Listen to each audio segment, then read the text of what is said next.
Foods and lifestyle या आमच्या चॅनलवर तुम्हा सर्वांचं मनापासून स्वागत। आज आपण बघणार आहोत शेजवान चटणी। यासाठी साहित्य काय काय लागेल ते आपण बघूया।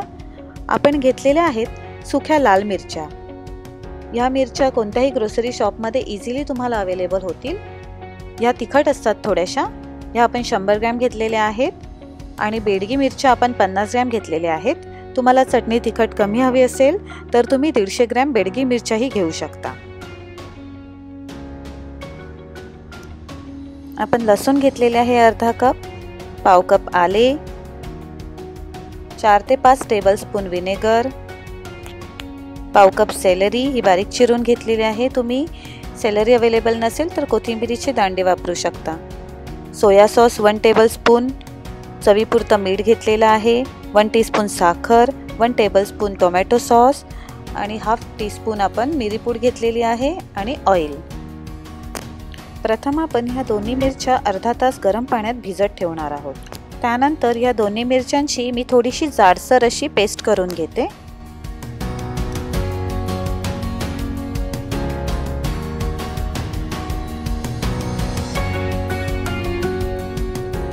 आपली पेस्ट बनवून तयार आहे।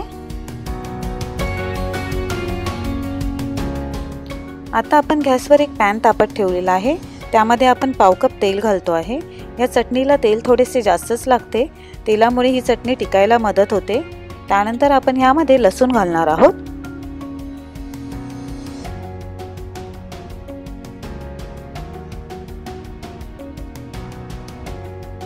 लसूण आपल्याला व्यवस्थित अशी परतून घ्यायची आहे की जेणेकरून याचा कच्चा वास निघून जाईल। ही आपल्याला एकदम लाल नाही करायची आहे। त्यानंतर आले घालूया। आलेही आपण व्यवस्थित परतून घेऊया।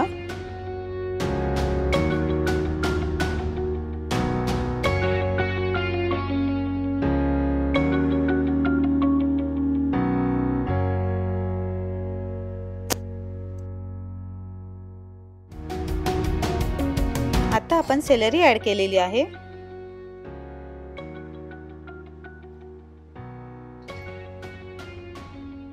त्यानंतर मिरचीची पेस्ट ऍड करूया। ती व्यवस्थित मिक्स करून परतून घेऊया आणि झाकण ठेवून 5 मिनिटे हे मिश्रण आपण शिजू देऊया।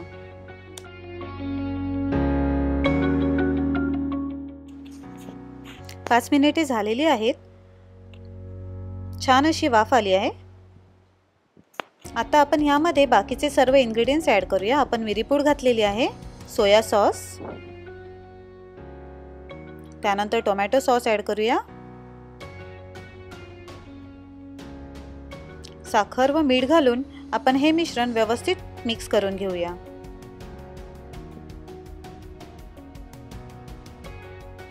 तुम्ही या चटणीची कन्सिस्टन्सी चेक करा। जर तुम्हाला जास्त घट्ट वाटत असेल तर त्यामध्ये 2 ते 3 चमचे पाणी ऍड करा।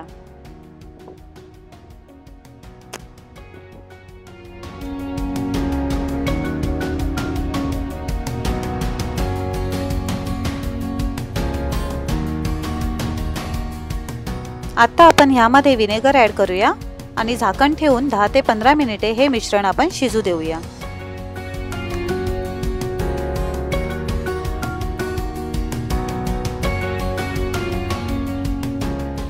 10-15 मिनिटांनंतर आपली ही शेजवान चटणी खाण्यासाठी तयार आहे। ही चटणी तुम्ही एका एअरटाईट कंटेनरमध्ये भरून ठेवा आणि फ्रीजमध्ये ठेवल्यावर कमीत कमी 1 महिना तुम्ही ही चटणी वापरू शकता। तुम्हाला आमची रेसिपी कशी वाटली हे आम्हाला कमेंट्स करून नक्की सांगा। रेसिपी आवडली तर लाईक करा, शेअर करा, सबस्क्राईब करा आणि सोबत दिलेले बेल आयकॉनही प्रेस करा, ज्यामुळे आमच्या नवनवीन रेसिपींचे नोटिफिकेशन तुम्हाला मिळेल। Thank you.